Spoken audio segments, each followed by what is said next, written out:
Welcome to Retail Retold, the stories behind how that store landed in your neighborhood. I'm Chris Ressa, in conversation with the people and stories shaping retail and real estate. Brought to you by DLC.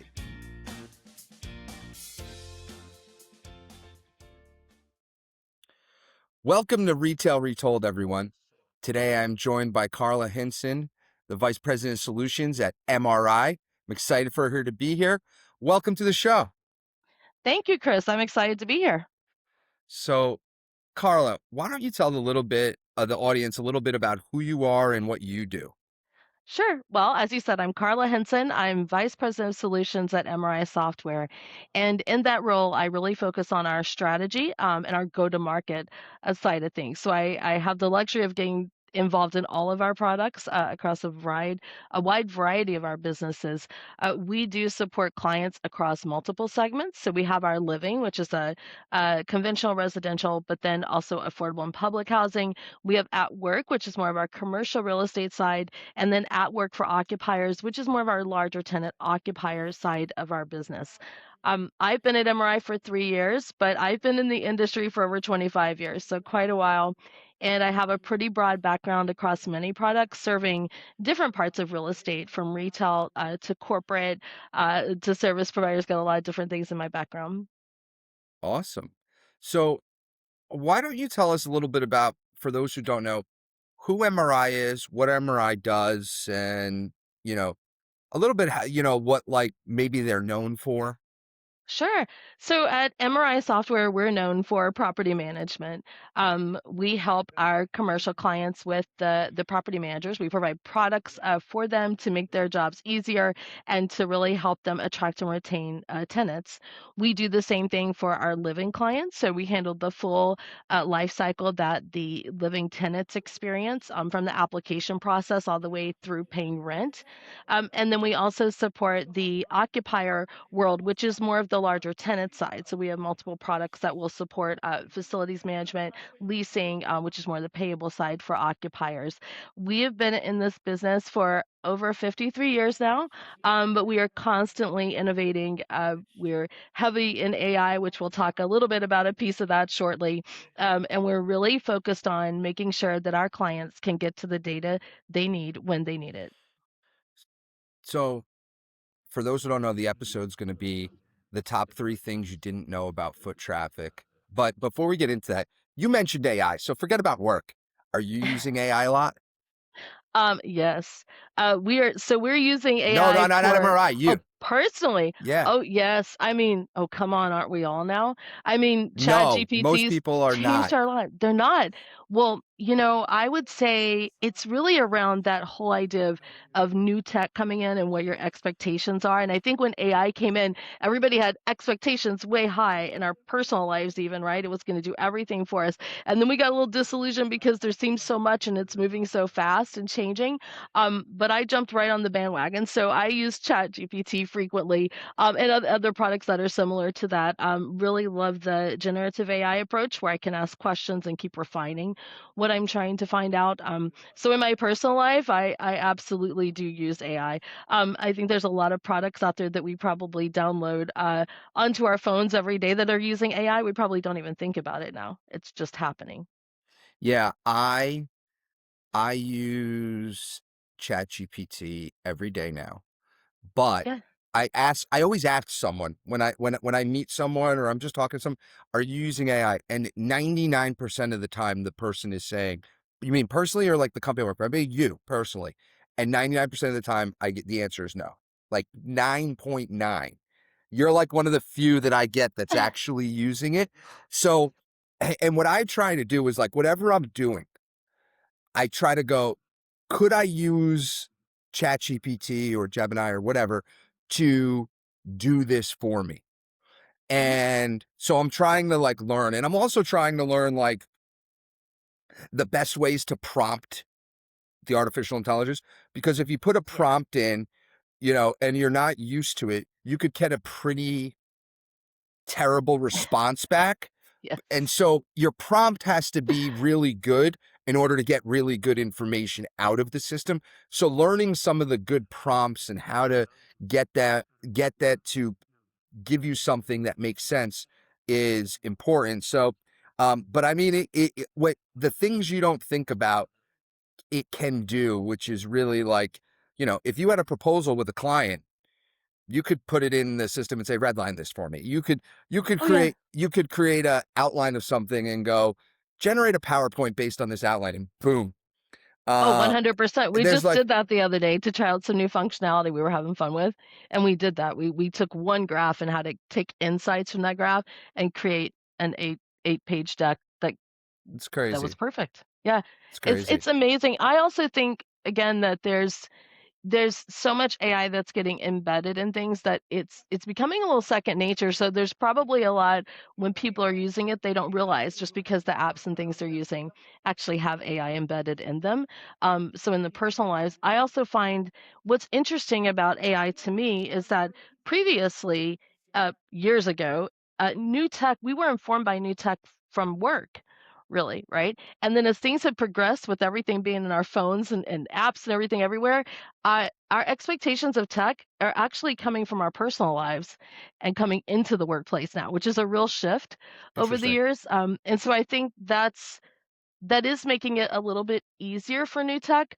But I think the other thing on AI is that, it feels like it's very, very new. But actually, it was starting to be developed in the 1950s. There was like a break in the 70s. It's just the accessibility of it that's new. The speed that the technology's caught up for things we can do, that's new. But it's really not a brand new idea Sure. right now. Yeah. Yeah, what was the game that did they right? The game in the 50s that they used artificial, I forget the name of the It was game. a chess game, right? Where Something, yeah.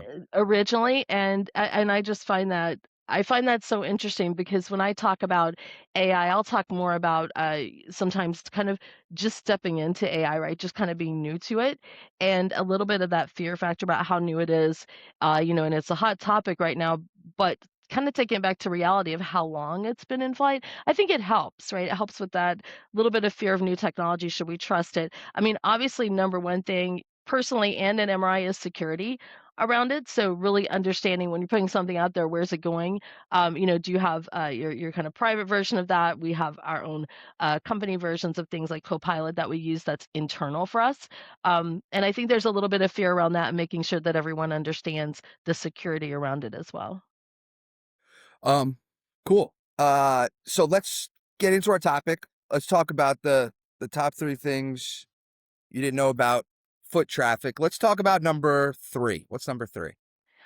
Number 3 is actually the potential. All right, Okay. that's what I'm gonna call it. I'm gonna have, like, just a Potential. little buzzword for each All of right, these, and then potential. I'll tell you more about it. So when I think about potential around foot traffic, I'm just really thinking about the data and how it's become more and more granular and more refined. So when we think about, foot traffic previously, the data sources, originally were coming just from counters, right? And then we moved over in our phones everywhere. So there are certain data services out there that really focus on where does your phone sleep. So they understand your travel patterns, understand how far away you are on average from a certain shopping center, let's say, right? Because it understands that your phone is there for the night and sleeping. And that looks at demographics. But now we're using visual AI where it can deliver true foot traffic. So can actually link into cameras. We have a product called On Location for Footfall Analytics at MRI Software. And that product can link into existing security cameras that you just have on site, and it can track vehicle traffic, it can track people walking by, and it can also track people walking into your store. So your capture rates as well. And I think it's very interesting to go from that kind of broader, here's where my phone is, all the way into actually here's what's truly happening at this particular location, that more granular level. I feel like that's really given us a lot more potential to understand what's happening in a business. Is it, are we at a point where you can, where foot traffic, we can say, okay, this person spent 11 minutes looking at jeans, 26 minutes looking at dresses, and they were in the cashier's line for 13 minutes. Can we do, is it doing that? Yes, as long as you've got your cameras in those positions where you can see, we do anonymize, of course, that data, right, in that video. So what it knows is that there is a person there. There are certain demographics around age, and things that it can capture as well. And so what you start to see is more about your clients, right? More about your customer base that's coming in, and that can be very enlightening for your marketing efforts as well. Are we getting to a point where it'll start saying what people are doing, I not just mean, where they are? uh, well, the way it is now, it's looking at where they are and how space is being utilized. But I think if you're thinking, is it how long their dwell time is? So how long are they in that space? Are they actively picking something up?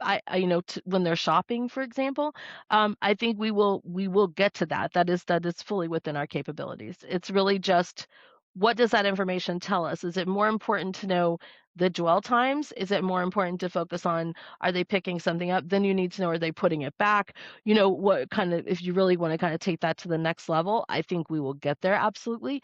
But right now, most of what I've seen and what we're doing is very focused on dwell times where people are going once inside the store. And first of all, are they actually coming into the store to start with? Got it. Uh, all right. So potential. What's number two? Performance. All right.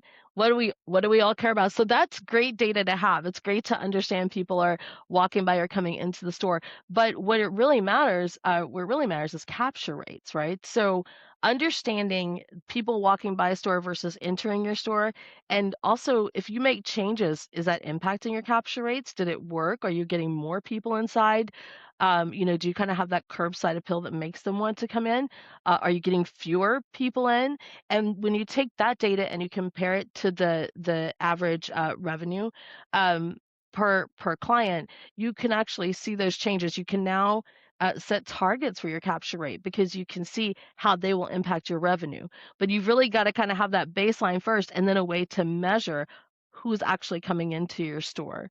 And so that is what visual AI is doing. It's helping to measure those capture rates, and I would say that's the most critical part of success for any retailer. Got it. Okay. And the top one.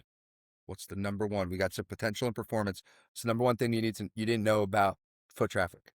It's optimized experiences, right? So what do you need once you get what you want is once they come in the store, what's happening? And you kind of allude to that a little bit more, but I didn't let you steal my thunder too much there. Um, but once they get into the store, again, those dwell times, where are they going? Where are they looking? We actually had a really interesting situation with a client who felt that they had a very firm understanding of their demographics, their client base that they were marketing to. And after using MRI on location for footfall analytics, they realized that it wasn't quite the demographics they thought. There was a bit of an age difference. So, for example, if they thought they had the more 40 to 50-year-old range, they're actually in the 20 to 30-year-old. They changed some of their marketing, they changed some of their end caps, and they saw results in their capture rate and people entering their store and different dwell times. And so that just tells you that, what we see as humans and what we're thinking, you really have to look at that data to back it up. And now that that kind of data is available, it can make a huge difference. And when people, we learned a lot during COVID about how to order things. I don't know about your household, but we are very good in my household about ordering things and not going anywhere. But when we go somewhere, we want the experience of it, right? We want to know where things are. So we're much more into the experience now than we were previously because we don't have to go somewhere. We could order. And so that's really what this data is doing. It is helping to optimize that client experience when they come in so that you can really focus on your customers, what they're looking for, and continue to improve because that's going to impact your bottom line at the end of the day. Okay. So appreciate the top three: potential, performance, optimizing experience. To bring it back to something you said in the beginning. So there's a lot of different companies today who are doing traffic. And you mentioned this this piece from we've gone from counters to cell Mhm. phones, which is not what you all are doing, and you have some Right. reasons why, to visual AI, which is what you're using to Correct. look at traffic. So can you explain the difference between what you guys are doing versus how other people are getting to traffic counts? Sure. So, at the end of the day, there's different types of data at different levels. And so whenever you're first looking at data and you're just looking at general traffic and demographics, you're really just trying to find out what type of demographics are surrounding this location so that you start to understand your marketing and how you can make the biggest impact. And so again, originally there were traffic counters. I mean, to date myself, I already told you how long I've been in this business. I actually started on the retail side, and when we would do site selection, we would have traffic counters, and we would get demographics based on census and things, right? We really weren't able to get further into the detail. And then when cell phones came along and all that data is there, we can now understand, all right, this phone, again, sleeps in this place, which is about 40 miles away or so from this store. So now we understand the radius that's around that particular retail location. And we understand a little bit more about demographics and buying habits also from data, right? That's available for purchase from different providers, different apps. But the next level to that, what we're doing around visual AI, is that's what's truly happening right there at the store. That is seeing the people walk by. So on the one hand, for a commercial real estate company, they want to be able to show this is a prime retail location. And I can show that because here's the foot traffic that's actually coming in. I can show you the vehicles actually driving by. There's no guesswork of, is that really where the phone went? Is that is that the kind of broader, kind of open-ended data that's out there? This is very specific. These are vehicles that drove by. These are the people that walked by. These are the bikes that drove by, right? We can break all of that down. And then that next step is actually what happens inside the store on the tenant side, right? So how is their revenue performing, and how is that impacted by the people coming in, the capture rates? And so through their existing camera network, we can now capture that. And so now you've got, here's what I think broadly should happen at a location. Here is what it looks like it's happening outside, but here's what's actually happening as far as the foot traffic goes inside the store and how that's driving our business. And so what we've done is that data's just gotten more and more granular, and there's benefits to all of it at different stages of your life cycle, whether you're doing site selection or now you really want to optimize the performance of a store. That's kind of two different things. And now we have the data and the capability and technology to be able to help that. Awesome. Super helpful.